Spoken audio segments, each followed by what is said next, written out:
Yeah. Okay, so we'll just give Wendy a bit more time to connect. She was having some connectivity issues. She's our corporate services officer, so we'll give that a bit of time. So there's enough time to probably grab a coffee and come back if need be, but just do that. Okay, so we have Director Roberts and myself for the board in the room. We also have Janice here. I believe that Daniel is still feeling under the weather, so I think he's connecting in by remote, as well as I think Wendy is as well, if she can get on. So I think we've figured out the problem for Wendy. So she was VPNing into the network here, and it was routing her stuff oddly. So she's disconnecting and figuring that out now. Okay. I think everyone's set up. There's Wendy. Okay, I think we're all good now. So we're now streaming.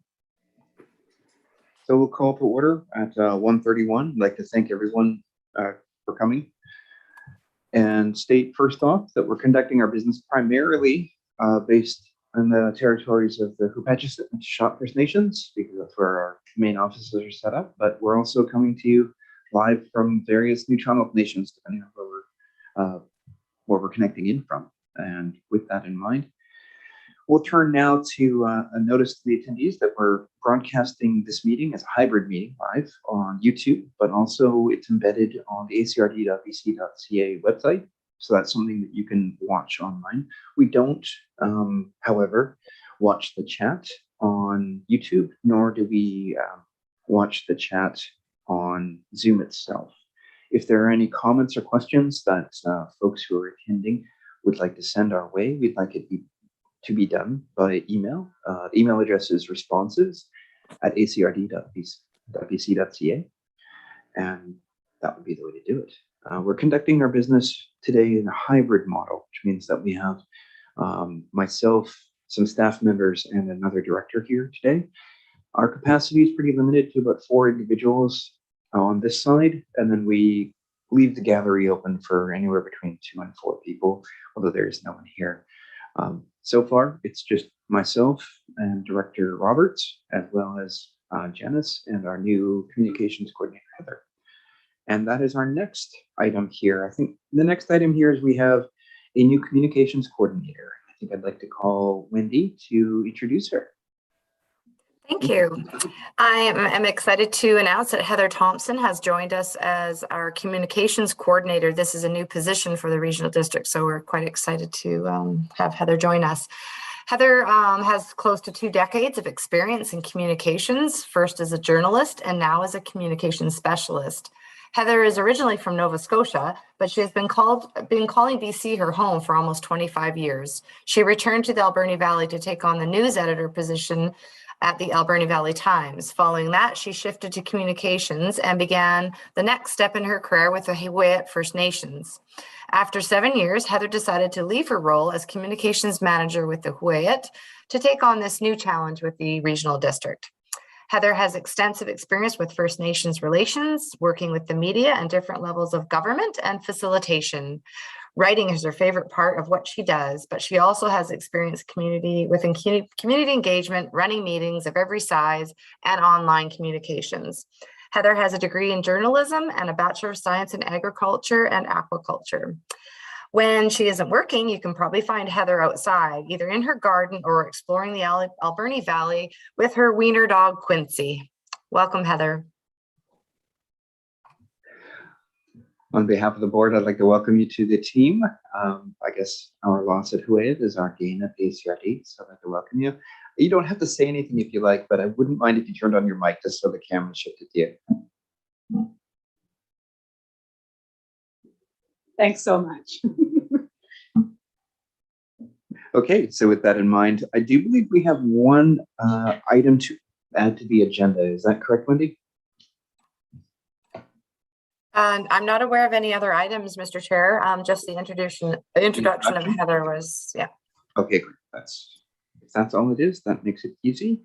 The next item on the agenda is item 3, which is declarations. Does anyone have any conflicts of interest or gifts exceeding $250 in value? That probably includes probably a parent or conflicts of interest perceived. Also, if anyone needs to head out during the meeting and come back, or perhaps leave early, probably the best time to do that. Yeah, Director Shannon and then Director Muniz. Thank you. I will be stepping out just before 3, just to be at the bus stop to meet my daughter. I'll come back. Thanks. And Thank you. And Councillor Corbeil and myself have a council meeting to jump onto at 4 p.m. So we will be leaving then if we're not finished. okay, great. All right, with that in mind, then, if we could have a motion to approve the agenda, Director Roberts. So moved. Do we have a seconder? Thank you, Director Cole. All those in favor? All opposed? Okay, motion carried. Apologies for forgetting. All right. With that, we move on to item 4 of the agenda, which is the adoption of minutes. First item is item A, the Electoral Area Directors Committee meeting dated January 12th, 2022. Director Cote, please go ahead. So thank you. I would move the minutes of the Electoral Area Director meeting held on January 12th, 2022 to be adopted in principle. Thank you. Do we have any seconders? Thank you, Director McNabb. Any comments, errors, omissions, additions, etc.? Director Cote, go ahead. Thank you. The reason why I said in principle is because we are coming up to a new election year coming in 2023 or the end of this year. And there may be new directors and they may want to make some changes here. It would be nice to leave something open for them. Thank you. Thank you. That seems prudent. I think that's a good thing to point out. All right, with that, are there any other comments? Seeing none, all those in favor? All opposed? Motion carried. All right, that brings us to item B, which is the Board of Directors meeting dated January 12th, 2022.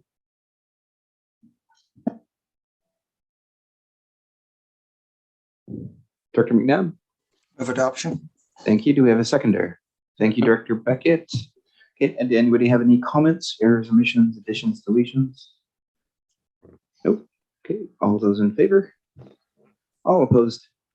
And motion carried. All right, so that brings us to item 5, which are petitions, delegations, and presentations. Normally we limit presentations and delegations to 10 minutes of presentation itself. If we get near that and it doesn't seem like you're finished, I'll probably just hit pause, ask the board if we can continue. That doesn't include questions and comments afterwards though. So with that in mind though, Inspector Rochette is experienced here. So we'll just leave it up to him. Thank you and welcome, Inspector. Please go ahead. Thank you. Well, good afternoon, and I'll try to keep it brief. But so today what I'm going to do is I'm just going to go over the policing activities undertaken by the Port Alberni RCMP in relation to the regional district for the last quarter of 2021, which basically include October, November, and December. So I'm going to go over some of the stats related to that period, as well as I'm going to do a quick overview of 2021 as far as the calls for service in comparison to the previous few years. So for the last quarter of 2021, we received and responded to 2,703 calls for service. Out of that number, 370 calls were related to the regional district, which is approximately 40% of our calls for service. It is a decrease of 16% compared to the same quarter last year. The number of domestic violence reports are down by 43% compared to the same quarter. And I'm going to break it down a little bit further in a few minutes here. And property crime, unfortunately, was up by 7% if you compare to the same quarter in 2020. Like I mentioned earlier, so total calls for service were 370 compared to 438 the same quarter last year. So it's a reduction of approximately 15-16%. Now we're going to break it down a little bit further. If you look at violent crime, We had 17 calls for service compared to 20 for the same quarter last year. You'll see the numbers are pretty similar. There's a few changes, but quite minor, except for one property crime, which I'll discuss further when I get there. But so property crime, we went from 29 to 31. Other criminal code, which includes cause disturbance, breach of probation, breach of bail, went from 12 to 10. Drug offenses, 2 to 0 for the quarter. And for a total criminal code of 63 to 58 for the last quarter of 2021. Criminal traffic went from 8 to 7. When we talk about criminal traffic, it's criminal traffic violation, mainly impaired driving or driving while prohibited. Those are the main two that we come across. Now we're going to break it down a little bit further. When you look at violent crime, for assaults, we've had 5 reports of assaults. Of those 5 reports, 4 of them were domestic violence related. We've had 0 report of assault with a weapon or assault causing bodily harm. We had 5 reports of harassment compared to 4 the previous quarter. We had 0 report of robbery. Sex offenses, which includes sexual assault, sexual interference, and as an example, sex offenses went from 1 to 2, othering threats 7 to 9, and like I mentioned earlier, domestic violence went from 7 to 4. As you can see, out of 5 assaults, 4 were domestic violence related. So it's something that we see across board. If you look at all, statistically speaking, for all the other attachment on Vancouver Island specifically, like a big majority of assaults are related to domestic violence. For property crime, auto theft, we had 2 reports this last quarter compared to the same 2 last year. Was 0 for bike theft. Break and enter business, we had no report. Break and enter residence, we had 3 reports this quarter, which is 3 more than the same quarter last year. Break and enter other, which is usually break and enter in workshop or storage facility, we had 0. Mischief to property, which vandalism, went from 16 to 8 for the last quarter. One that we've seen a big spike is theft, which is, in this case, we're already at theft under 5,000. So we've seen where items stolen from yards or, stealing from a liquor store. So we went from 1 till 9, which is a significant increase. Possession of stolen property stayed the same at 1. Shoplifting went from 0 to 1, and theft from vehicles, which was still quite low. We had only 4 reports last quarter, and compared to the same quarter last year. I mentioned earlier, other criminal code, cause disturbance stayed pretty much the same from 4 to 5. Breach probation did go up slightly from 1 to 3, and breach of bail, we had only 3 reports.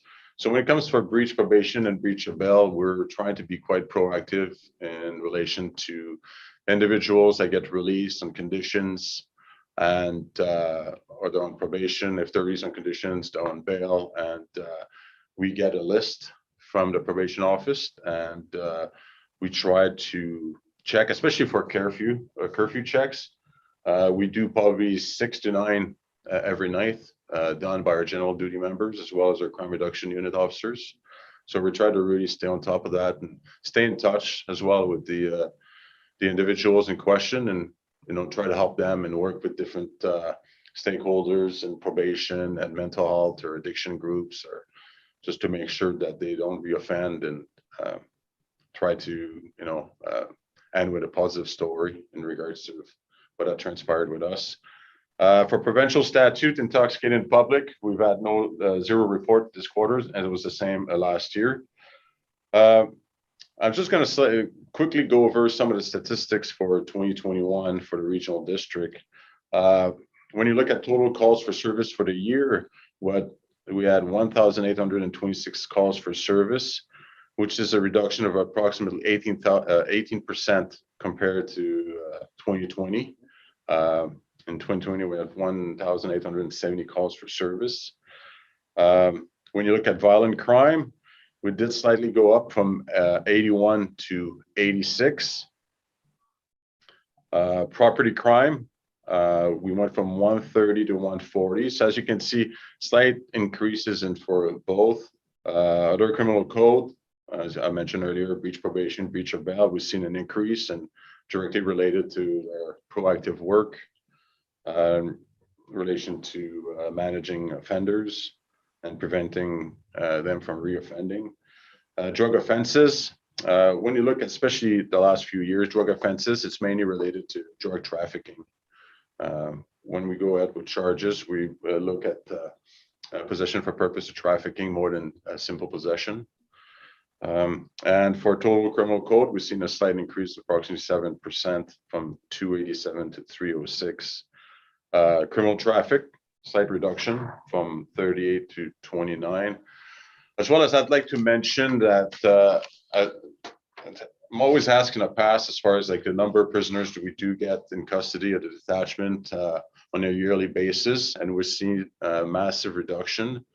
I'm a strong proponent that's trying not to, if there's other options available, we try to go towards that. If it's more appropriate to take someone to the hospital for a mental health assessment instead of being in custody here, or if they're just intoxicated and his family members can take care of them, or if not, we have a sobering center in town that if they have bed available, we really try to use them. As well as there's last year or almost 2 years ago now that police officers were giving a little bit more authority in regards of releasing individuals on specific conditions. So by giving us a little bit more of leeway there as far as managing different conditions, it gave us a chance to release instead of having to keep people in custody and then they have to appear in court and get released by a judge. Looking back, it was decided that certain conditions, instead of asking a judge, they should just be issued by a police officer. As an example, we have curfew, especially if someone's arrested for committing a break and enter at 2 a.m. and there's no reason for that person to be out at that time. It doesn't impact anything on their employment. We do have now the possibility of imposing curfew, and as long as it's reasonable, obviously, and it is proportional to what had occurred. So it's one example as to the impact of that new policy has made on the number of prisoners. Because if you look in 2021, we had 830 prisoners here, and in 2020 we had just over 1,000 prisoners, and then in 2019 we had over 1,200, and in 2018 we had 1,338 prisoners. So you can see that there's been a reduction over the years, and a pretty drastic reduction once this new policy was put in place in 2020 and then in 2021. So I'm getting close to my 10 minutes here. So if there's any questions, I'm more than happy to answer any questions, concerns, comments.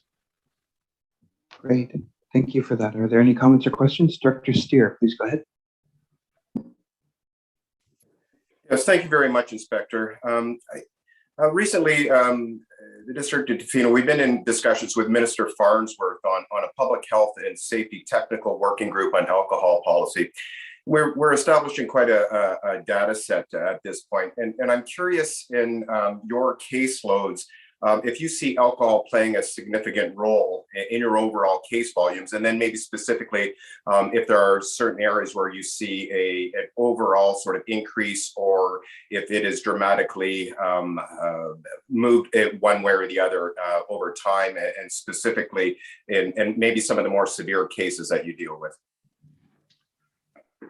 So unfortunately, I don't have the numbers in front of me, but I have to say a significant number of files that we're getting involved with, the individual we do have to work with. There's addiction involved, sometimes alcohol, drugs, mental health. I would say it's like a pretty big proportion of our work. I know just mental health related, it was probably 15 or so % of our files were directly related to mental health. And so if you add on this as well as dealing with addictions, so that's pretty substantive. What we've tried to do, like I mentioned earlier, is unfortunately in the past, it was kind of, someone is intoxicated or on drugs at the moment, they just end up coming to cells. And we felt that was not the proper venue for them to be taken care of, as well as a lot of time there's medical issues related to that we were not equipped to deal with at all. So that's where we try to partner as much as we can with West Coast General Hospital. Like we do meet them every often to just discuss different venues and different ways to deal with that. More specifically, I don't have numbers in front of me, but as far as personal experience and see what, my conversation with the members, it is a big factor. Is what we deal with. And it goes back to, as well as when I mentioned earlier about conditions of release. I know that in the past it used to be a blanket conditions that you shall abstain from consuming alcohol or drugs when you get released, and it became a bit of a debate. And as far as if someone cannot operate, is it the right venue to just impose those conditions, and then they just constantly breach, and then someone that really probably we better help going to the medical system get stuck into the justice system by just keeping breaching and over the same conditions. And that's what we're trying to walk away from. And that's why, as well as working with Crown Counsel and probation, like we impose certain conditions like that, we have to make sure it's in the best interest. Obviously, you keep in mind victims, but as well as managing offenders. And the objective is for them to not reoffend and, have a positive outcome of whatever had occurred at that moment. But so it's a long, convoluted answer, but it's a big topic, obviously, that's always what we talk about all the time as far as what we can do to be more efficient. Is that a justice issue? Is that a medical issue? We could be involved. Should we just be a partner? Should we be a lead in that issue? Those are all things that, like locally, that's why I'm part of the community action team, and those are things that discuss, as well as West Coast General and the social navigation program, and those are all little different groups, right? We try to figure out ways to manage all that. Yeah. Thank you for that. If I could just have a quick follow-up, Chair. Okay, and then Director Corbiel, you can go after. Thanks. And thank you, Inspector. And these are the types of things that this technical working group that we're talking about, beyond the public health, there's also the public safety, and including police services in those conversations are critical. So when looking at the establishment of the proponents that will be involved in that technical working group, we are looking at health professionals in public policy, those that provide those social services directly connected to those issues. And of course, it's critically important to have police services involved in those conversations as well. So I may be reaching out to you in the future, but I thank you for those comments, and they're well taken. No, absolutely. And the other thing too, so I would obviously include obviously some of you, they're not under my purview as far as supervision, but obviously the two sergeants in charge of the detachment, Tofino Euclid, I'm sure they'd be more than happy to be part of that working group. Yeah, I've already talked to them directly, and they've been super supportive so far. Thank you. Perfect. Thank you, Director Corbiel. Please go ahead. Thank you, Inspector Rochette, for your very informative report. I have a question. If somebody fails to appear for a court date, is that considered a breach of bail? Yeah, so what happened if they don't appear in court is a warrant is issued. So usually the warrant is, I don't want to get too technical there, but it's considered unendorsed warrant, which means police don't have authority to release. So they issue a warrant, and then we try to relocate the person, and the person, if located, gets arrested, comes here, and appears in court within 24 hours. So I guess my follow-up question, would there be some way to record when, the circle's closed? And today in the new news, I seen where two of these random attacks that occurred in Vancouver, that they caught both of these fellas on video, they were captured. And it's nice to know that, the system works. Yeah, no, absolutely. So, yeah, no, I couldn't agree more. So, I guess ultimately my question is when people fail to appear, at some point, are you able to say, we rounded them up and they appeared in court? And well, as soon as an information is sworn, it's public accessible. So we don't. Once in a while, if we have someone, it's a high risk. Someone is some serious charges and there's a warrant issued, and we've made attempts to locate the person. We may go to the media to do press release and try to locate, and then if the person's located, it's advertised. But if people are interested, everything is as soon as the information is sworn, you can access that information on a website, and you can see if there's a failing to appear and the person's arrested. It's all public accessible. As far as us issuing media release for every single time we do that, it would be extremely difficult to manage because it's multiple on a weekly basis, if not daily basis. So thank you very much for your answer. Yeah, given the proceedings, it could be, depending on the reporting, it can be covered by the journalists too. On this, you did bring up conditions of release, and I think that's something that, at least in the First Nations experience, is something that will become an issue moving forward. And I think that's more of a Crown Council kind of thing. Unless there are any other comments, I'd like to thank you for coming and presenting to the board. It's always good to get this update, especially with the kind of end of year 2021 overview as well. That was very much appreciated. Before we go, are there any other final comments or questions? All right. Thank you, Inspector. thank you very much. Have a nice day.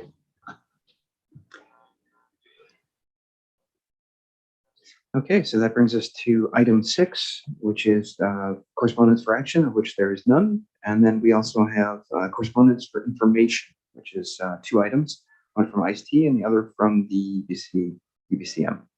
Would anyone like to pull anything out or just move to receive the correspondence? Dr. Cote, go ahead. Move to receive the correspondence. Thank you. Do we have a seconder? Thank you, Director Roberts. Okay, are there any other comments? Dr. Cote, please go ahead. Thank you. Just like to identify the grant that we got. So getting the rest of the money. I know that the Health Network have been following this. So great to see us looking on a poverty reduction plan.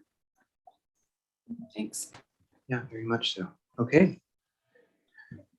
No further comments. All those in favor? All opposed? Motion carried. Great. Okay, that brings us to item 8, which are requests for decisions and bylaws. First item is item A, 2022 Standing and Select Committee and appointments to outside organizations. Wendy, please, if you want to introduce us, go ahead. Great, thank you. So in January of each year, the Board of Directors reconfirms their appointments to standing and select committees for the year, as well as appointments to outside organizations. So in front of you is the appointments for 2022 for consideration. And I've also included in the package just an overview of what each committee does and the time commitment. So if there's any questions, I'm pleased to answer them. Great. Are there any other comments or questions? Oh, there we go. Please go ahead, Director Minions. Thank you. Just wanted to note that the Vancouver Island Coastal Communities Climate Committee conflicts with my council meetings. They hold their meetings every other Monday, so I'm not able to attend those. I made the same comment last year, and so I thought that I actually was swapped out of it last year. But wondering if Director McNabb, who is the alternate, is available for those for that role instead of me. Director McNabb, please go ahead. So yes, but we need somebody else in there as well. This committee actually is fairly demanding. Like it's sort of a lot of hands-on organizing things that go on that they expect to be kind of followed up. So somebody from First Nations would really be an asset. Kristen?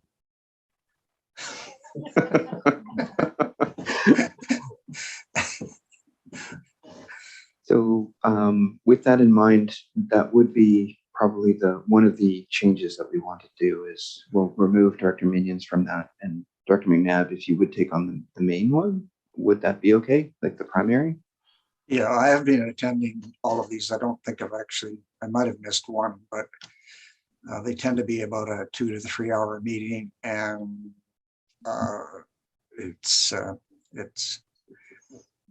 it would be really good to have 2 people. And Yeah, just to cover.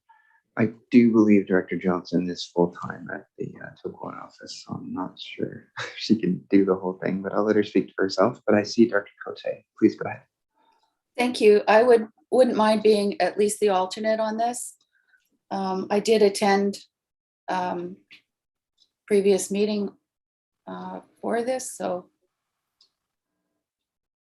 Okay, I think that's amenable, unless anyone else has the time or inclination. I think Director McNabb is sufficiently intimidated others. So with that though, yeah, we can add that as something to add to the amendments. One thing I will point out is I've realized that a lot of what goes on at the West Highlands Woodlands Advisory Group is now going to be driven by entities that are partially or wholly owned by Huu-ay-aht. Or controlled. So as a result, me being the primary individual there, somewhat awkward at times when kind of the business side of Huu-ay-aht will be paying people to present to that group. So I was hoping that Director McNabb could take that over as the primary, although it's likely I'll show up to some of those as time goes by. yeah, that's great. Yeah. Myself and Director Corbeil, he's the guy with the cork boots. My dad had a cork boots, but he's still got his. Yeah, my dad too. Okay, are there any other items in regards to any of the appointments that we'd like to review or talk about? They're mostly kept the same, but now we have that one set of amendments. Okay, with that, if we could have someone pass the listing as amended, I suppose. Thank you, Director McNabb. Go ahead. So I would move the appointments as amended for 2022. Okay, seconded by Director Shannon. Do you have a comment as well, or just second? Okay. Any further comments? Go ahead, Director McNabb. Well, I'd just like to say that I've served on the Alberni Clayoquot Continuum Care Society for about 7 years. Extremely interesting board, and it has a lot of work to do, and so I'm happy to see that Diane has agreed to take this on. It's kind of time for a new face there, and I know that with her background, she'll fit right into this board.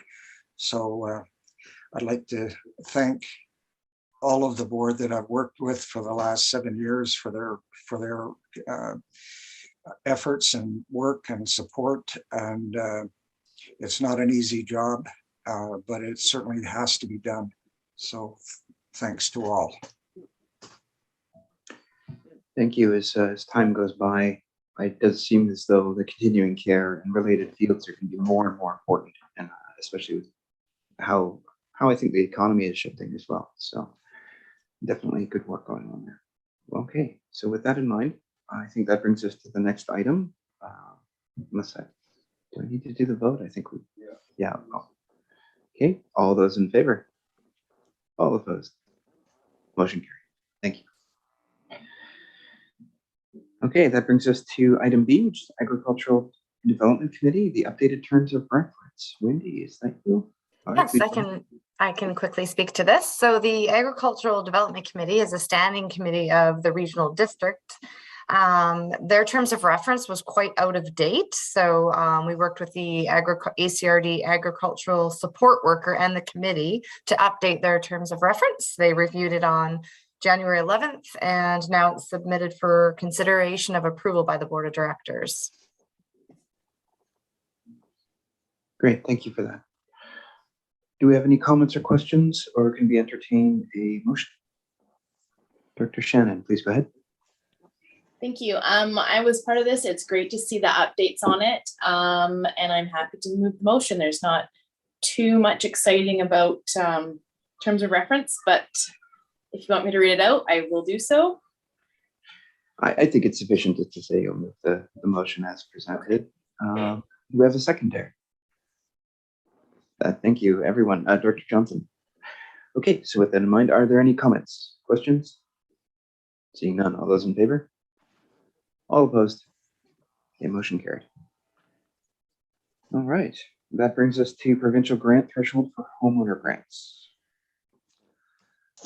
I'll be speaking to that, Mr. Chair. This So at the last board meeting, we had a discussion about the increased assessed values, and we had talked about maybe proposing a motion to AVICC about increasing the threshold for the homeowner grant. Since that time, the ministry has updated their website and they are increasing it automatically. So, but the staff were thinking that based on the discussion that it might be timely to invite BC Assessment to the board as a delegation, as there were lots of questions, especially regarding assessment versus appraisal and those items. So thought it'd be a way of continuing the conversation that occurred last time. And I'm happy to answer any questions. Great, thank you for that. Are there any other comments or questions regarding this? Director McNabb, please go ahead. So I would make the motion that we invite BC Assessment as a delegation to an upcoming board meeting or committee of the whole meeting. And I'd like to kind of speak to that for a minute. Okay, do we have a seconder? Thank you, Director Shannon. Everyone, please go ahead, Director. So I've been doing a little bit of research on this, and as you know, I mean, I'm an appraiser in a different field, and I when I look at how they're doing this, it just seems to be completely wrong. The problem is they're mandated into their system by the provincial government, I believe, and if they're not, then perhaps they can change their methodology. But in the Alberni Valley right at the moment, there's approximately about 11,500 homes. In my research in the last week, I've found that right at the moment, right this week, there's 1% of that available inventory on the market, 1%. So, and that's fluctuated between 1% and about 3% over the last year. Typically, it's between 5% and 7%. And what's happening is that BC Assessment in their computer systems is taking these sales and transferring them, you know, in some format to the value of your home. So my question would be, what if there was 0% for sale? What would that value be? What if there was 100% for sale? What would that value be? And really, it should make no difference. It should make no difference if it should be a figure that's attached as an appraisal versus a figure that's attached as comps, comparative value sales, especially in this kind of market. When you've got 1% of the homes in an area for sale, we all know what's going to happen. And you know, it's all about inventory, all about people moving into our area from areas that are higher value, and not recognizing that in our area that isn't the value, but they're paying it anyhow. You know, so I'm not sure that BC Assessment is driving this bus, but we need to kind of know that. We need to know what is provincial and what is theirs in their piece of the pie. Because in days gone by, they actually had appraisers that went around and actually appraised. And now their method is not that. It's all done from a desk. And so it'll be interesting to hear, but I suspect that our real contact and mover of this is going to be the MLA and the minister of municipalities. So I think that that's where the change can come. But you know, I don't know if anybody else thinks that that's correct, that we should be assessed on the basis of 1% of the market, but I don't. I think it's important and good for us to have this motion to invite BC Assessment, because I think when we're talking about affordable housing and housing in general, we're going to need a good understanding of how the systems fit together. I may be stealing Director Median's thunder here, but what I'd like to see, I think, is an overview of how housing works in the context of the region. I know that the Alberni Valley, the city primarily, has done a lot of work on that on their own. However, that's stuff that I think we need to catch up on and have a more holistic understanding of the whole region. How the Alberni Valley affects Banfield, Fayette, how the Alberni Valley and the West Coast affect one another, and so on and so forth. And I think BC Assessment is a part of that. I think that affordable housing organizations are a part of that. I also think that even developers and real estate and mortgage broker agents and that sort of thing have an understanding of how the market works here that we need to have a good handle on, even if it's retreading things that most of us understand. I think there would be a value in going through these steps and getting presentations to put it all together to understand the tools that local government has to primarily address this. So provincial government has a big part in how we're going to approach housing across the region. First Nations have a big part because they have provincial level authorities, and that will affect the markets and expectations of the communities around it. So I think what I'm going to do is I'm just going to throw it to Director Meekins, but if we can think of the types of individuals or organizations that could come and give presentations for that kind of overview approach, maybe starting there would be a good idea. Director Meekins, please go ahead. Thank you. Yeah, just, mirroring a lot of your thoughts that you just put out there. I think that any opportunity for us to get more informed about the assessment process is going to be really valuable to us as directors. I actually personally think that BC Assessment has done a fantastic job this year, really nailing what the values actually are in terms of what houses are selling for. And what your house would sell for if you listed it. That doesn't mean it's what we think they're worth or what they should be worth, but BC Assessment is not driving the values. They're taking the data and then, trying to put an accurate value on if you were to sell your house tomorrow, what it would sell for. The reality is the values of our houses have gone up. And, whether that matters or not, they've gone up, and BC Assessment is just trying to determine that as accurately as possible. They're following the Assessment Act, just like we're following the Local Government Act or the Community Charter, and that's how their work is drawn out. And I just don't think that it would be ever achievable to expect a full appraisal on each of our houses, and for BC Assessment to be able to do that in any kind of reasonable time frame. But they do have appraisers, and when you go through the appeal process, if you get to that point, they will have your house actually appraised, or you can have it appraised and use that as an argument for it. So I think that just getting them to come and explain their process would be a great step.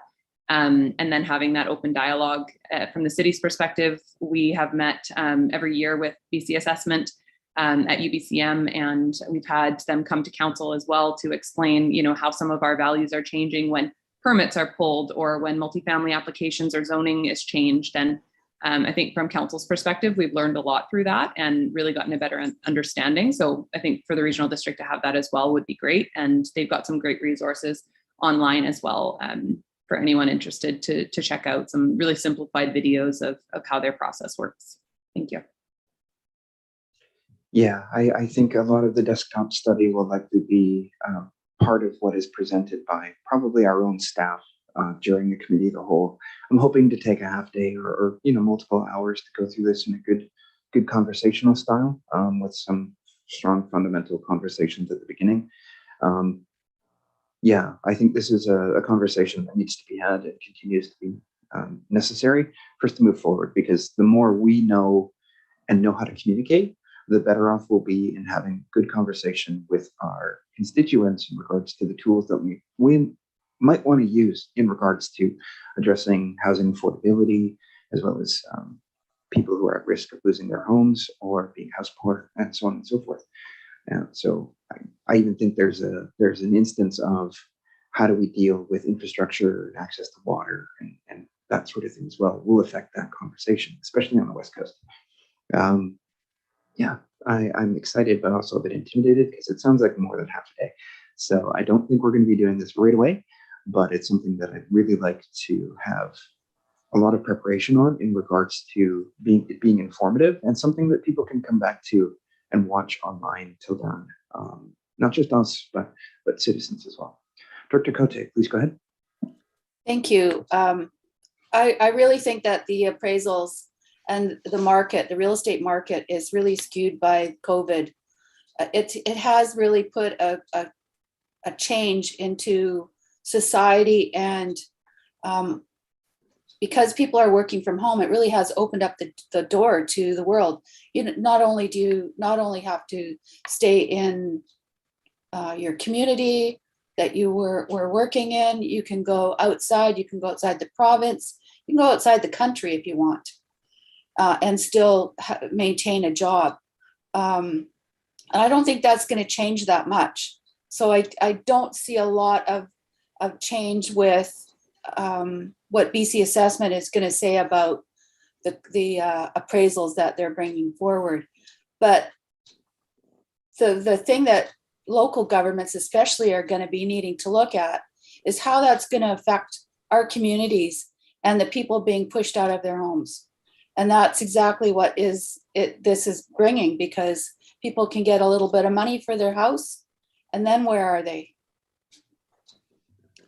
Lost. So, and it's those young families that are, and people who are trying to get into the market that are being squeezed out. And today, the Canada Bank is keeping their rate steady right now, but they're saying, get ready for the hike. That's going to change. That's really going to change the face of real estate, and really going to affect those people trying to get in the market again. It's going to be interesting for local governments on how that we move forward with this. Thanks. Yeah, thank you. The 5-year rate's sticking where it is right now, but I think so. I got to watch where that's going to go. I have Director McNabb, and then I think Director Minions, and then I think that's it, because technically this is a motion about inviting BC Assessment. Director McNabb? Oh, we'll go to Director Minions first. Please go ahead.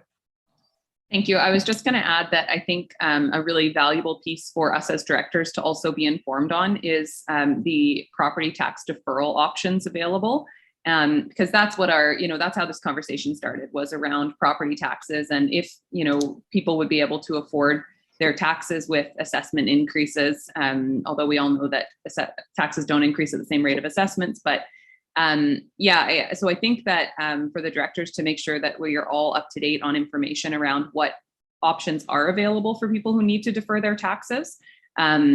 I think that would be a really important piece of the conversation. If we're inviting BC Assessment, maybe that could be included as part of the report that staff provides us ahead of time. Yeah, but having that holistic understanding of housing rather than one specific instance is going to matter, and knowing what citizens can do, or residents can do with their equity in their home is probably part of that too.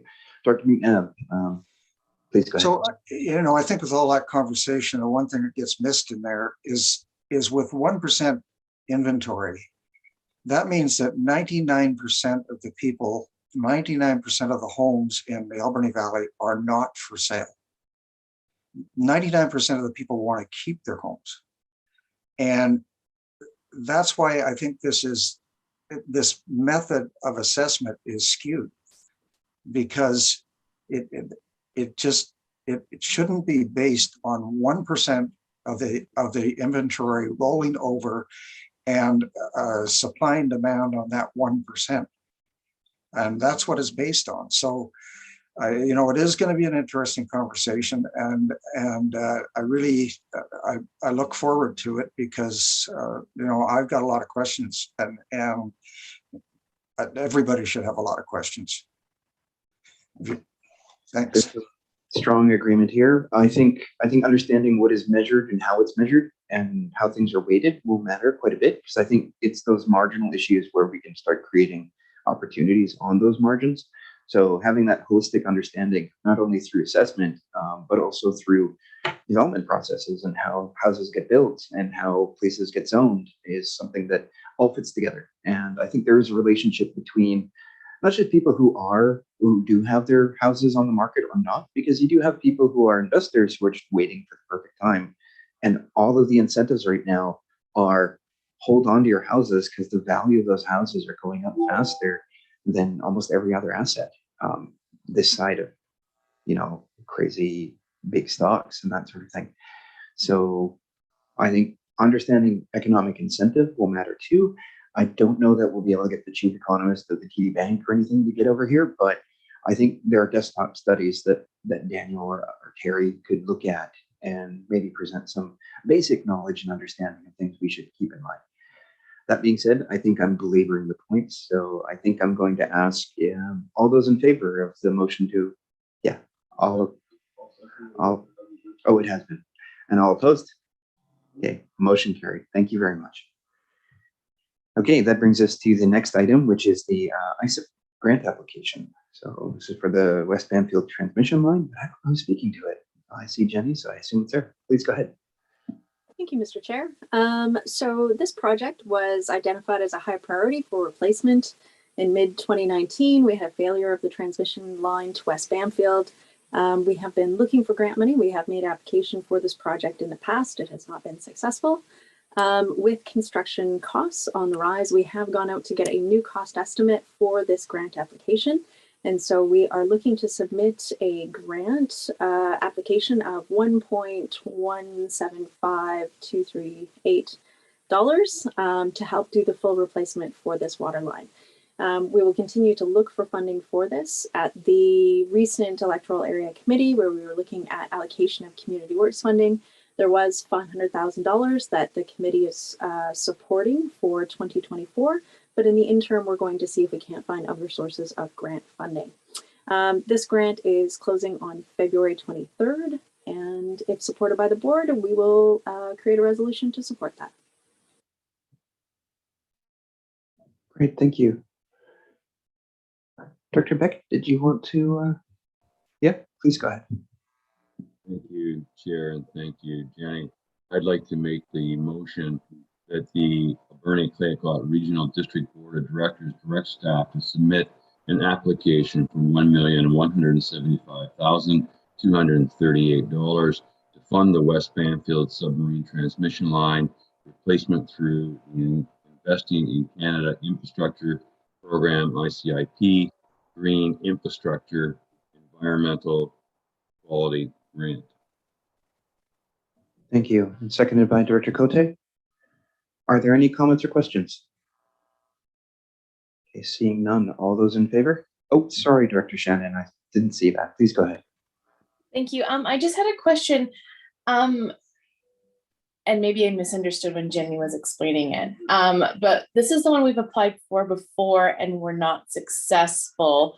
Has there been changes to the application or requirements where we're hoping for a better outcome this time? Thanks. Through the chair. So we did apply through the ICIP, which is the broad program. It was under the rural stream. So we are in the environmental quality stream.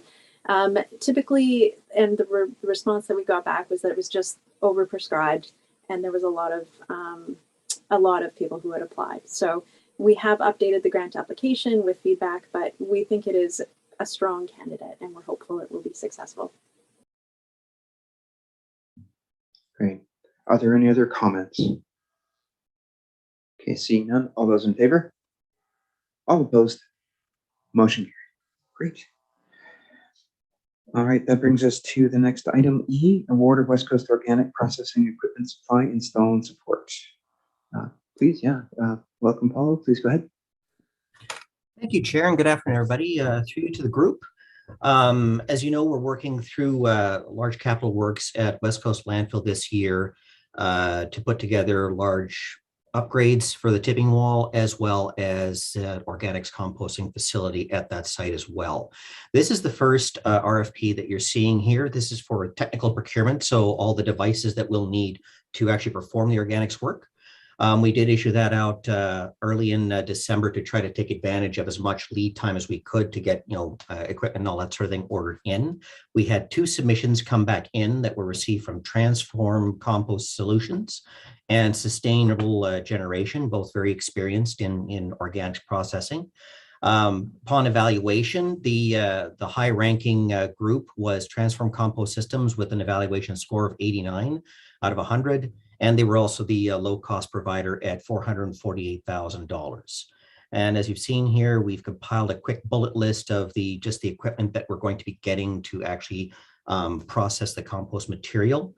Not too much else. This is sort of the first lead-in, and then at some point later on in the spring, you'll see results of the contract going forward for civil works to install all of this material. So that's where things stand, and open any questions. Great. Are there any comments or questions? Okay, seeing none, the motion involved is has 2 sections, but it includes an and further, so it can all be one motion. I'd like to make the motion that the Alberni-Clayoquot Regional District Board of Directors award the organic processing equipment installation and support services for phase 2 of the organics diversion project at the West Coast Landfill to Transform Compost Systems with a contract value of $448,217.43, excluding taxes, and further that the ACRD Board of Directors authorize the CAO to negotiate and execute the contract on behalf of the regional district. Great, thank you. Seconded by Director Johnson. Any comments? Seeing none, all those in favor? All opposed? The motion carried. Okay, that brings us to the next item, which is the AVICC Intergovernmental Earth Week Challenge. Thank you, through you, Chair, again to the group. We received correspondence from the Comox Strathcona Waste Management Group to all the members of the AVICC, and they've essentially thrown down the gauntlet, issuing a challenge for Earth Week for 2022.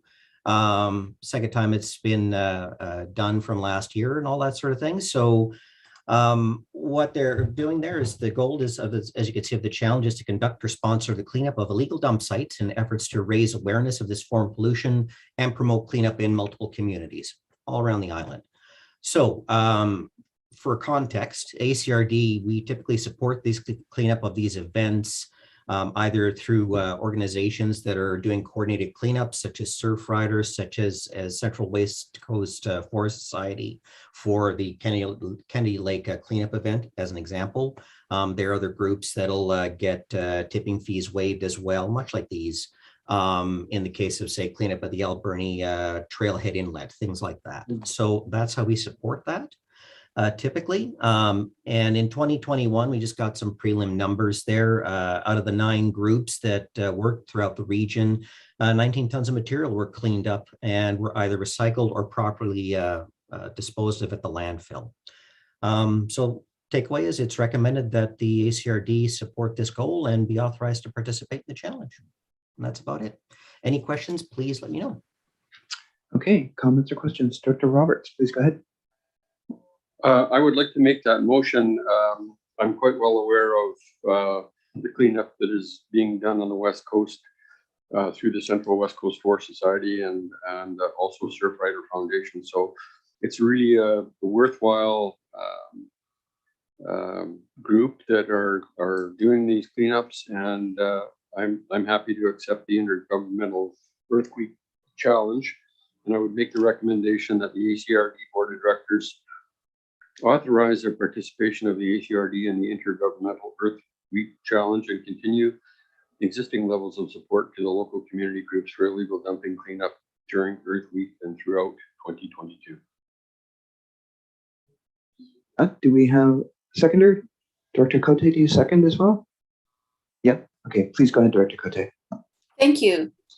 I'm just looking at what kind of advertising, or I guess the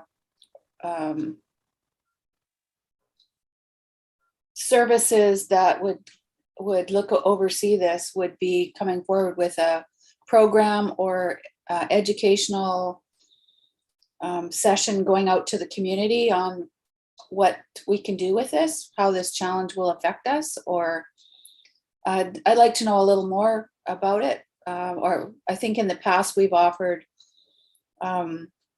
pickup at properties and all kinds of different offerings through the landfill or the recycling center or whatever it's called now. Just wondering what this would look like and expected amount cost that we would be looking at supporting this. Thanks. I believe it's called the Waste Management Center now. I would imagine that this is going to be a combination of services that may be offered or continue to be offered by the ACRD, coupled with probably a communications outreach engagement campaign with maybe organizations that are out there that already do a lot of this. I mean, it's not just the surf riders on the beach. I think there are just enthusiast groups who do this naturally. People out riding their horses or ATVs probably do this too. So let's try to reach out to them and figure out how that works and where we should be doing that. Dr. Cote, go ahead. Thanks. I just wanted to hear from staff as to what they're seeing this, what their vision is for this moving forward. Thanks. Okay, thanks for that. Do we have someone from staff that can maybe provide an overview, and then we'll go to Director? I could take a crack at it. Yeah, it's going to be involving, beefing up a lot of the outreach that we do, whether on the website or other spots with signage, et cetera, to showcase some of the pieces that we contribute for those organizations. So staff time really is more involved to say, there's opportunity to provide to conduct those cleanups, and you've got a home to bring that material to, and we're able to waive tipping fees. Also throughout the budget, and you'll see those in budget talks later on, we also provide grants and aid for illegal dumping. We've done that for a couple of organizations in the past. And that's typically what that looks like. We don't have any specific dedicated events that brings everybody together, but it's more to provide that more outreach to say that there is a resource there. And to a comment that I heard earlier regarding the different groups, that's absolutely correct. We've seen volunteer groups anywhere from a single family that hiked in a specific area, they wanted to take advantage of that and clean that area out, kind of thing. That's part of this group here, right up to the surf riders and the coastal people as well, kind of thing, all the way through there. Thank you. That brings us to Director McNabb. Please go ahead.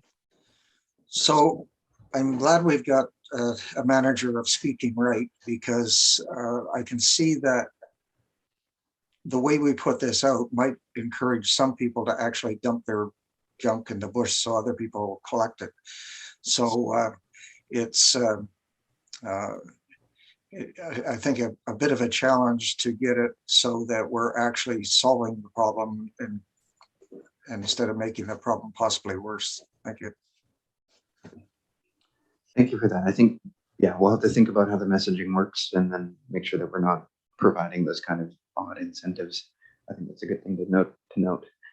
Okay, well, with that, it has been moved by Director Roberts and seconded by Director Cote. If there are no other comments, we'll go all in favor. All opposed, and motion carried. Thank you very much. That brings us to planning matters. First up is 9.1A, which is an item regarding development variance permit for Banfield. I think Alex is up. Yeah, welcome, Alex. Please go ahead. Thank you, Mr. Chair. Good afternoon.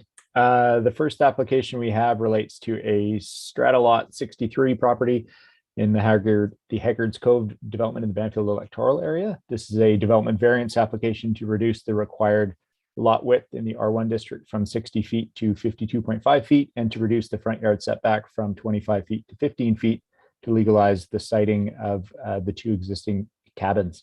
The two variances relate to a two-lot subdivision proposal for which the property was rezoned in 2021. Banfield APC looked at this application on January 13th, and they passed a recommendation of support. At this point, staff recommend that the board consider the variance application and proceed with the neighbor notification process to gather public input. Thank you. Great. Director Beckett, did you want to take it away? Please go ahead.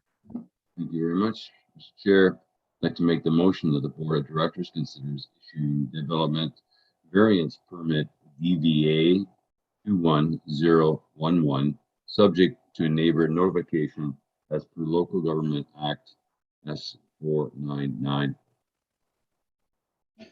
Thank you. Do we have a seconder? Thank you, Director Roberts.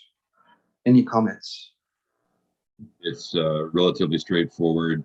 And as Alex pointed out, the APC, Banfield APC is in favor. Okay, great. Okay, with that in mind, all those in favor? All opposed? Motion carried. And Director Beckett, are you okay to talk? I know that you're pretty froggy there, but if it's okay, I think the next one is also Banfield. That's correct. Are we going to ask Alex to speak to this as well? Oh yeah, I just wanted to make sure it doesn't hurt to talk, because we can always get someone else, but if you're okay, then that's fine. Alex, please go ahead. Thank you, Mr. Chair.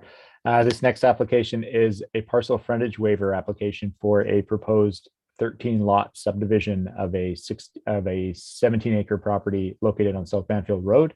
The Local Government Act requires that a lot created by subdivision shall have 10% of the perimeter of the lot fronting onto a road where applicable, and the Act also allows a regional district to waive this requirement by board resolution.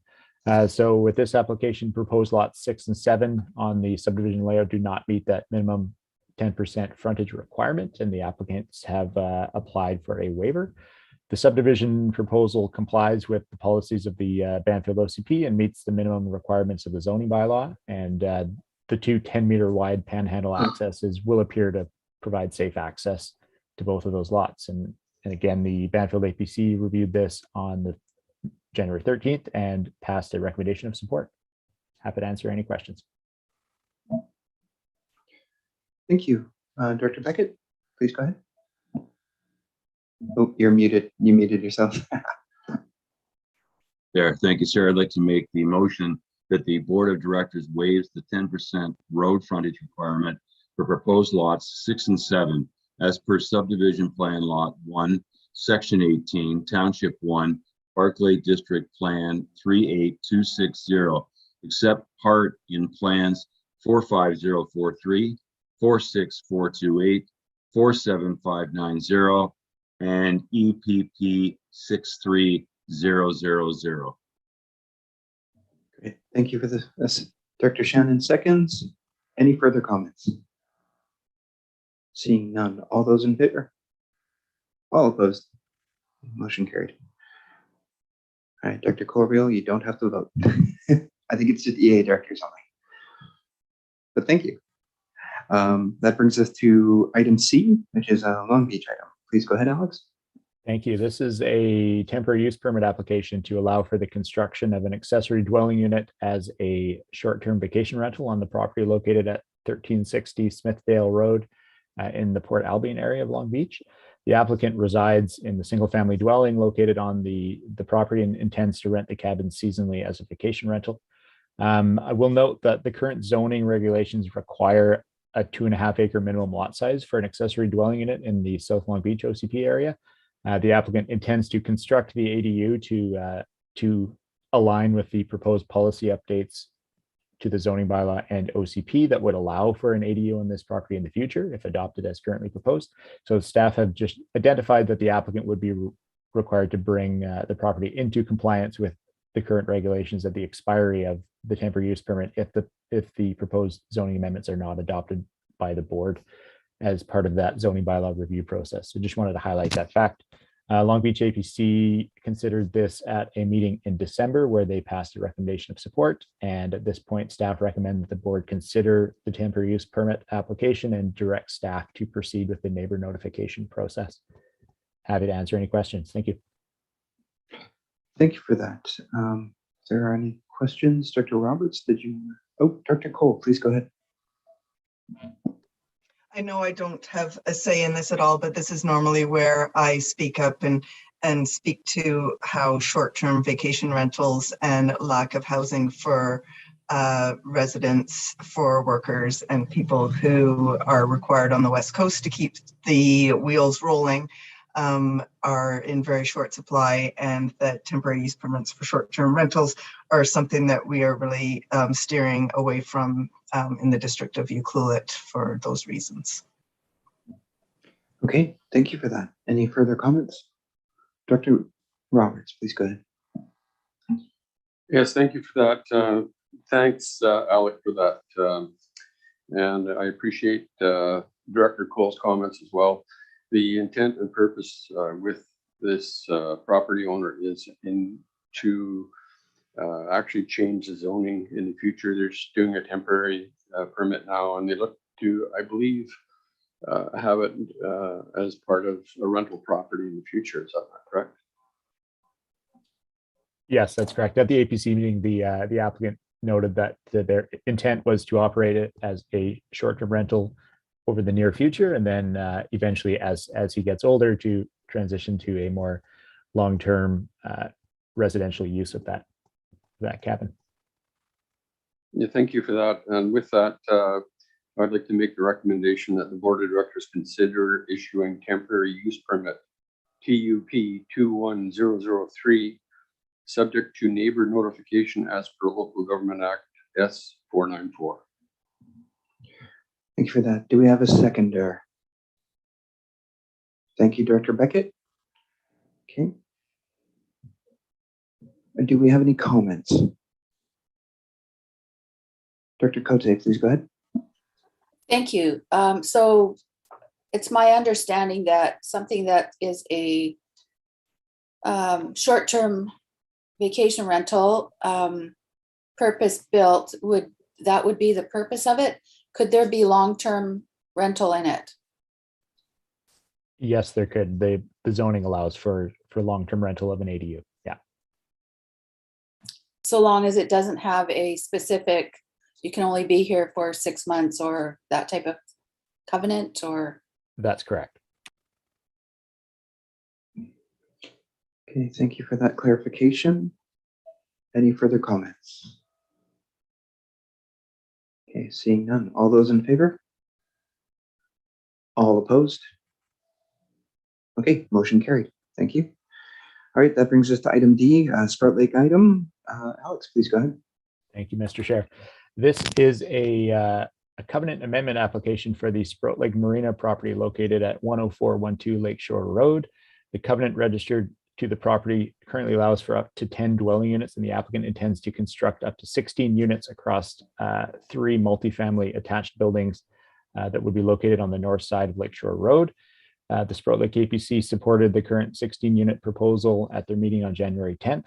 It is the regional district's practice to hold a public meeting to allow for public input prior to the board considering any amendments to a covenant registered in favor of the ACRD. The meeting would be advertised and conducted in a similar manner to a public hearing, although I do note that the proposal already complies with the requirements of the zoning bylaw. At this stage, planning staff recommend that the board proceed with the public meeting to gather input on this covenant amendment. Thank you. Dr. Cote, please go ahead. Thank you. I have had a conversation with the applicant, and he is willing to work with the community. And there is a significant change. When he first applied to remove the covenant, he had ideas of building on the water, so the This property is dissected by two pieces, but between Lakeshore Road, so one piece on the water side and one upland. He's saying that he would like to build the 16 units on the upland side and not build on the water side. At this time, I would like to move the recommendation and hear what the community has to say, because this is a change in the application and how it would affect the neighborhood right there. So at this time, I'd like to make the recommendation that the Board of Directors direct staff to hold a public meeting to gather input on the amendment of restrictive covenant FB 194076 to allow for a maximum of 16 dwelling units north of the Lakeshore Road on the property located at 10412 Lakeshore Road, and that the public meeting be designated to the area director, the alternate director, or the chairperson of the regional district. Thank you for that, Director Roberts. Do we have any further comments? Director McNabb, please go ahead.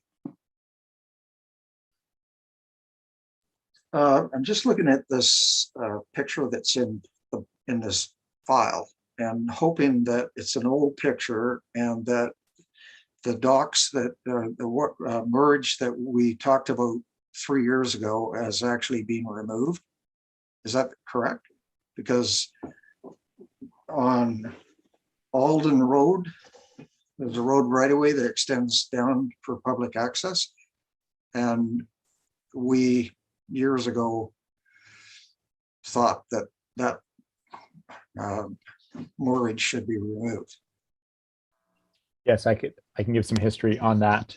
So the current owners of the property have been operating the marina for the past 2 summers with the approximately 60 boat slips in the orientation that you see in that picture. So the third wing of boat slips that are fronting onto the Alden Road right away are still located in that spot. I do know that and a portion of the marina in that area extends outside of the MAR2 zoning boundary that's established by the zoning bylaw. So the applicant is currently focusing on the upland development of the property. But having said that, it is staff's intention to work with the property owners to resolve the zoning encroachment as part of the overall development of the property. And you know, we definitely recognize that zoning encroachment of that last wing of boat slips needs to be rectified for sure. Okay, thanks for that. Are there any further comments or questions? Okay, seeing none, it's been moved by Director Cote and seconded already. So seeing none, all those in favor? All opposed?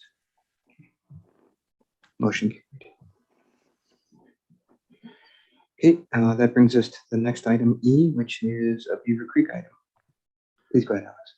Okay, thank you. This is a development variance application for the properties located at 6081 and 6091 Beaver Creek Road that would reduce the required lot width in the A1 district to facilitate the proposed lot boundary adjustment and consolidation proposal between the two properties. The subdivision application to which the variance application relates would not create any new lots and would in effect support a more functional layout of the existing properties by consolidating an isolated portion of one property with that adjacent lot. Beaver Creek KPC reviewed this on January 18th and recommended that the board proceed with the staff recommendation, which is to consider the variance application and proceed with the neighbor notification process to gather public input from the neighborhood. Thank you. Okay, thank you for that. Any comments or questions, or just go straight to Director McNabb, if you like? So I'm kind of looking for the recommendation here, but that the Board of Directors consider issuing a development variance permit DVE 21010 subject to neighbor properties being notified as per Local Government Act S499. Okay, that's do we have a seconder, Director Shannon? Yep. Do you have a comment as well? Yeah, this is quite the property line shape on this one. This is my only comment. Okay. All right, any further comments? Seeing none, all those in favor? All opposed, motion carried. All right, that brings us to item F, which is also Beaver Creek item. Please go ahead, Alex. Okay, thank you. This is a parcel frontage waiver application that relates to the same boundary adjustment and lot consolidation application at the two properties we just discussed. So proposed lot 1 does not meet the minimum frontage requirements with the existing 32-meter road frontage. The proposal does comply, however, with the OCP and with the zoning bylaw and would not result in any additional driveway construction within that road frontage and would ultimately result in a more practical layout of both properties. As Director Shannon notes, this is a rather unique one, and it actually is a portion of a former railway right of way that was split up and divided amongst neighboring property owners in the 90s. So this that right of way dissected the former property or the existing property right now, and this would help fix that. So the Beaver Creek KPC considered this again in January, where they supported the application, and staff recommend that the waiver be issued. Thank you. Okay, thank you. Director McNabb, please go ahead. So this is one that the railway actually ran through the middle of the house. So there was a song like that, I think. So I would move that the Board of Directors waive the 10% road frontage requirement for proposed lot 1 as per subdivision lot A plan VIP 77219 as and part of lot 5 plan 910, except the right of way of the in Railway Company as showed colored in red on the plan 66 RW Olive District lot 88 Albany District. I don't know why they couldn't have done it right the first time. All right, thank you. Do we have a seconder? Director Shannon. Thank you, Director Shannon. Any further comments? Seeing none, all those in favor? All opposed? Okay, motion carried. And finally, item G, another Beaver Creek item regarding parcel frontage waiver. Please go ahead. Thank you very much. This is another parcel frontage waiver application, as Chair Jack notes. For this one is for a proposed 2-lot subdivision of the 4.75 acre property located at 5598 Kitsuxis Road in the Beaver Creek area.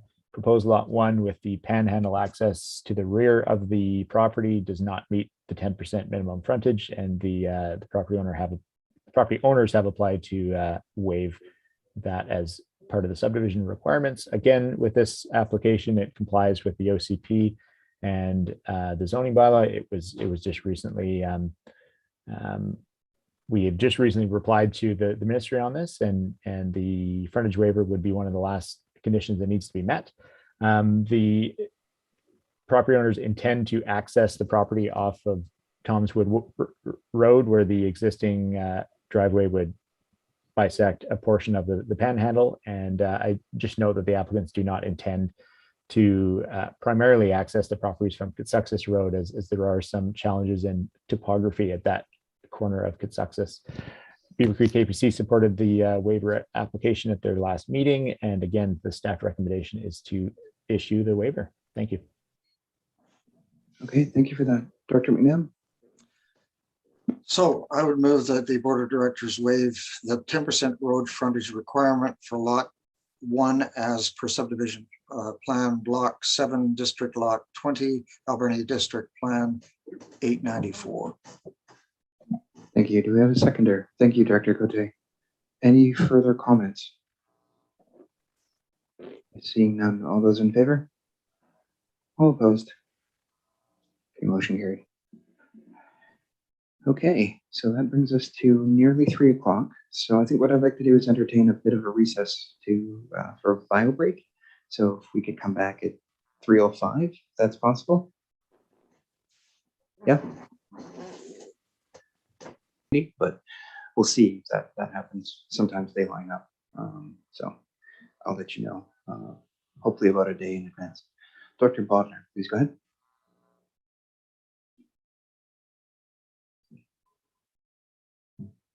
You have to, can you unmute Dr. Bodner? Oh, okay. Okay. Okay, sorry about that. Just a comment that I wanted to make regarding the inspector's building report. It seems like there was an awful lot. Cherry Creek seems to be ahead in everything, construction, and when you compare to the other regions, like we've put, this is that Cherry Creek is, in this report, has a total of 15 million that has been spent. And that's twice as much, more than twice as much as you compared the next highest, which happens to be Sprout Lake, which was 6.9 million. And it's just a comment. And I also like to know, what does the miscellaneous mean? There's 3 million and some odd dollars that were spent on miscellaneous. Go ahead, Alex, if you have. Yeah, go ahead. Thank you, Chair Jack. So the just to clarify, the total value was 15.9 million, and the value in Cherry Creek was 1.6 million based on 16 building permits. And also the miscellaneous ones. So those are the building permit types that don't fit within those categories above. So they might be mobile homes, for example, or they might be additions to accessory buildings or new accessory buildings that don't fit within that single family residential or commercial or industrial uses. And yeah, so I mean, we're happy to report more in depth on that for you, Director Shannon, sorry, Director Bodner, if you like. Thank you. I just was comparing prices, and it seems like Cherry Creek sticks out like a sore thumb. Thank you for that. So apropos of nothing, this reminds me that maybe we should start looking at process and procedure, building inspections, and other types of kind of regulatory things for the creation or building of housing and that sort of thing. That could be a component of what we talk about at a committee of the whole meeting. All right. Are there any other items that anyone would like to pull out for the staff reports, however?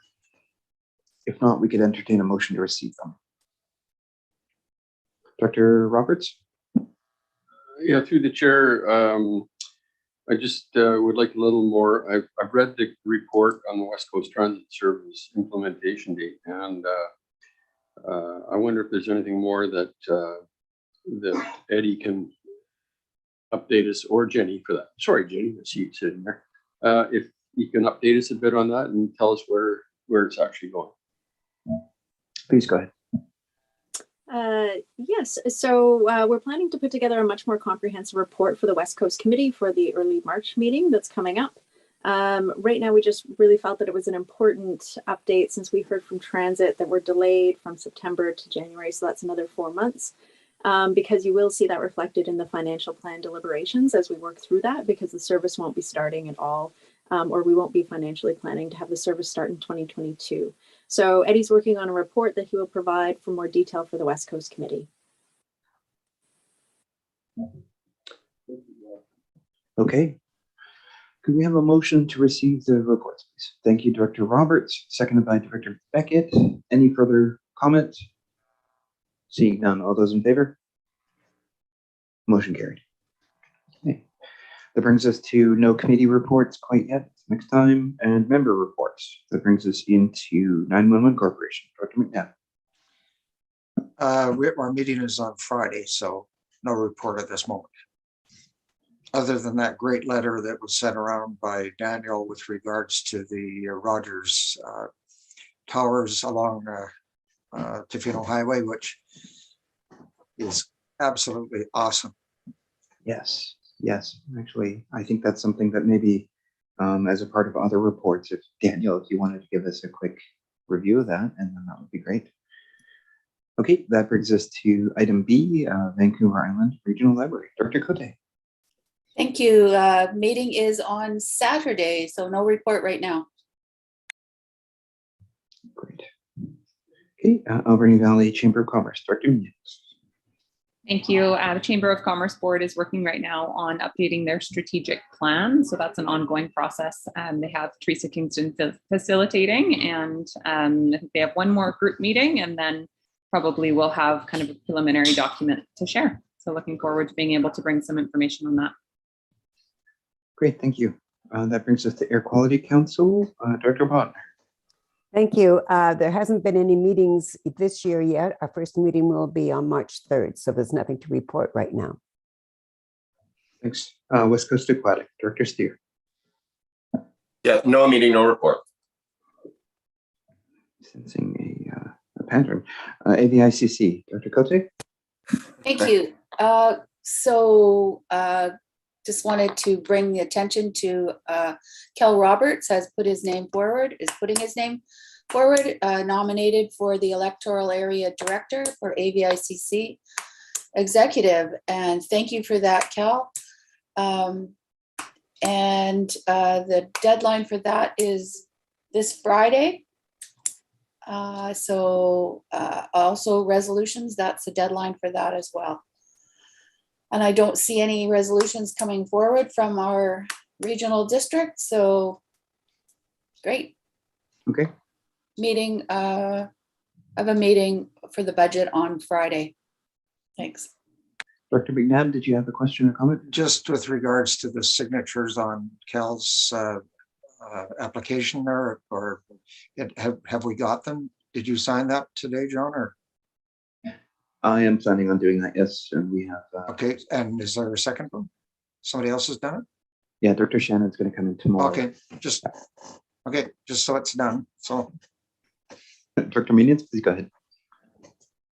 Thank you. I just wanted to update for the board's awareness and specifically Director McNabb, because I know that in your area you've been struggling with this issue. The City of Port Alberni is putting forward 2 resolutions to AVICC, one of them specifically around cannabis odors and really working forward to, and so I figured that you would want to join us on this.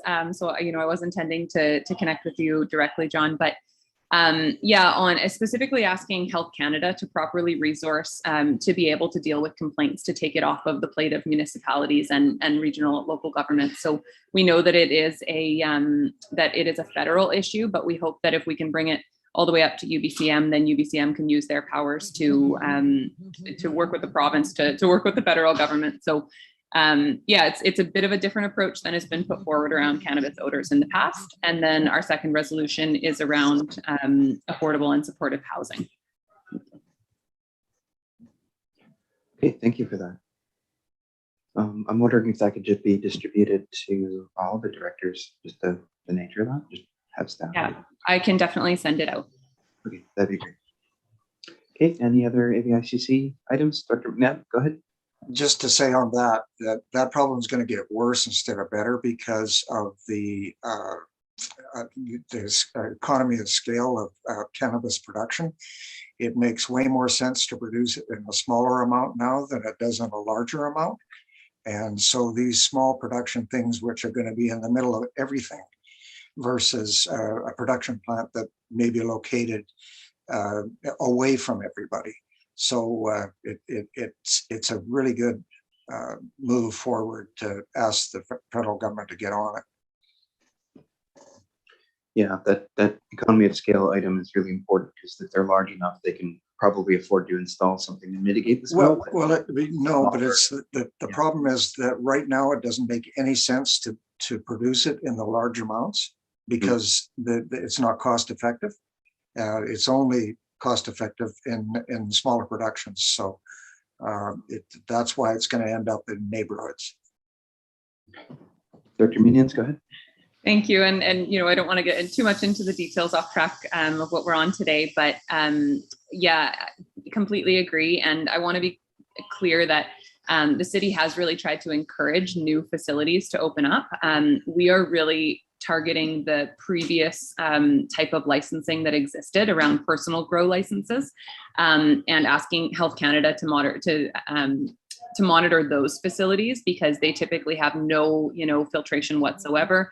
And we have a few in the city of Port Alberni that have caused a lot of concern for neighbors and community members. So we also have a facility within city limits that nobody is even aware of that it exists. And it's a newly licensed one under the new set of regulations. And it's been done with proper filtration. And it's a really great example of what can be done and how those facilities can come into our communities and cause no issues whatsoever. So We're just concerned about the existing old kind of license systems where they really don't have the proper filtration or ventilation to be in the middle of our communities. And there's really no ability for us as local governments to monitor them. So yeah, hopefully we'll be able to get some response from Health Canada, but we will see.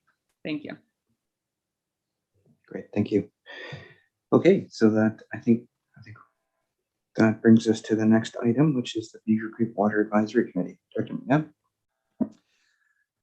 No report, just running this type of system, a larger system in COVID is draining. Just a sense.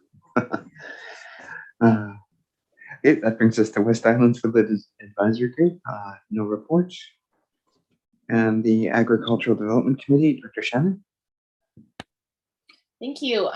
We had a meeting on January 11th this year. We've got a few new members on the committee, which is great. They've recruited a few other producers. One of them is actually also the manager for one of the farmers markets in town, which is great to see.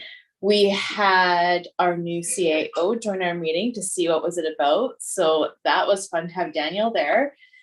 Essentially, the highlights of it were that the Island Agriculture Show should be happening in February, but because of Omicron, it's potentially going to be held in July with the Black and White Show, which is a Holstein show in Cowichan, depending how things go. And there's a lot of grants and programs coming through, including 2 training opportunities in Port Alberni. One is a shellfish processing training course happening at the Dock Plus, and the other one was a food production and processing program, which the city applied for that grant for, with North Island College and Shelter Farm. So some great things happening in the valley on the agriculture front. That's great. Any further comments or questions? Nope. Okay, so that brings us to the other report regarding the Alberta Valley Museum and Heritage Commission minutes. I'm wondering who's speaking to that, though. I assume Dr. Cote? Yeah, please go ahead. Sure. So the minutes are attached here.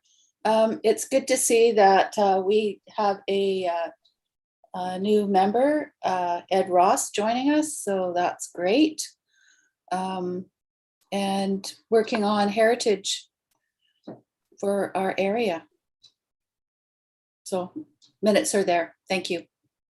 Thank you. Daniel, I'm wondering, we've kind of alluded to the good news from Rogers. Do you think that's something we can talk to right now as a part of other reports? Yes, through the chair, I'll just flag that I did reach out to Rogers just specifically because I wanted to know whether or not we were sharing information with the First Nations communities and the requirement for some dialogue with everyone's traditional territory that those towers are going to be sitting in. The response I got back from Rogers is that this is public and they did send it out to all the communities. They do want feedback, so there's no problems with us discussing it. Okay, sounds good. I think that's pretty much it. Dr. Cote, please go ahead. Thank you. It would be really great to invite Rogers to an upcoming meeting to talk about the progress here. We did in the past, we have had Rogers come and talk about the cell tower that they did install at Sprout Lake now. So I see it's part of the plan. It looks like maybe repeaters, and I so welcome this because I live in that black hole. Yeah. No cell coverage. This may help me and so many more. Thanks. This is still nothing for Beaufort, though. This is really good news, and I'm more than happy to extend that invitation. I have Director Roberts, though. Please go ahead. Yeah, through the chair, thank you. The report from Rogers is outstanding. I really look forward to seeing it go forward, and I know that the other West Coast representatives, including Rochelle and Tom and everybody else out there, is just jumping up and down. They're so happy to see these things going in. And from the end of Sprout Lake, the next one, according to the mapping I'm seeing, is Dorn Lake, which is really up high. And the other spots that are located along the way out are it's going to be fantastic. So we're all real happy about it. Thank you. Indeed. Thank you. Director Steer, please go ahead. Yeah, I was just going to echo. The MLA called me, and I haven't heard her that happy in a long time. So I think you're right, Director Roberts, that we are very excited on the West Coast here. Thanks. Okay. Okay, great. So I think the only thing left then is for a motion to receive the member reports. Director Cole and seconded by Director Shannon. Any further final comments? Seeing none, all those in favor? All opposed? Okay, motion carried. Great, thank you very much. Okay, that brings us to item 11, of which there are no pieces of unfinished business. No late business. Wendy, do we have any questions? We don't have anybody in the room and no attendees, I think, anymore. Sorry, Mr. Chair. So no, there's been no submissions to the email address, but we do have 2 attendees on. So if they wanted to speak, they would need to put something in the Q&A right now to let us know they'd like to address the board. So I don't know if we want to wait a few minutes to see if. Yeah, if they can indicate pretty quickly. The last thing we're doing is going in camera, so I have to read that out. They might be journalists though, so they're just watching. Okay, we'll give it another Jeopardy jingle and then we'll go. Was that 15 seconds? Something like that? Yeah, so we're not receiving anything, so I think. Okay, so with that in mind, we'll close that off. And now we're going to go in camera for the camera portion of our meeting. Before we end the stream, however, I usually read out the reasons why we do so, and then that'll be it. So I will move a motion to close the meeting to the public as per the community charter under sections 92B, the consideration of information received and held in confidence relating to negotiations between the regional district and a provincial government, or the federal government, or both, or between the provincial government or the federal government, or both, and a third party. Number 2 is the 91F law enforcement, if the board considers that disclosure could reasonably be expected to harm the conduct of an investigation under or enforcement of an enactment. And 391J, information that is prohibited or information that if it were presented in a document would be prohibited from disclosure under section 21 of the Freedom of Information Protection of Privacy Act, section 4, 21(1)(c)(1) of FOIPA, that would harm significantly competitive position or interfere significantly with the negotiating position of a third party. All right. Thank you, Director Roberts. And I think with that, we'll say that's a second. All those in favor? All opposed? Okay, motion carried. All righty. And my computer just restarted.